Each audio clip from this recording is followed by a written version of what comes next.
Dignity નામ અમે જ્યારે ટ્રેનમાં પુણેથી બરોડા આવતા હતા ત્યારે અમારા કમિટી મેમ્બર અરુણાબેન લાખાણી, જેમનું આ સપનું હતું, એ મારી જોડે હતા.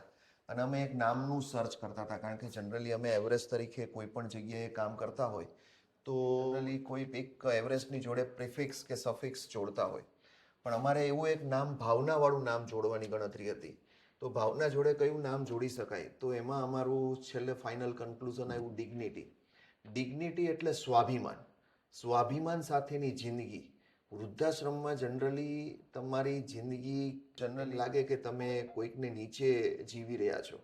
અહીંયા તમે સ્વાભિમાન સાથે જીવી રહ્યા છો એવું નામની સાથે જ તમને એક વાતાવરણ આપવામાં આવે છે. તો ડિગ્નિટી નામ અમારું કાયમને માટે વડીલોનું છે, વડીલો માટેનું છે. આ જિંદગીના ઉત્તરાર્ધે જે કહેવાય સ્વાભિમાન સાથેનું, એ નામ છે. એટલે આ નામમાં ઘણા બધા ભાવો, ઘણી બધી લાગણીઓ જોડાયેલી છે.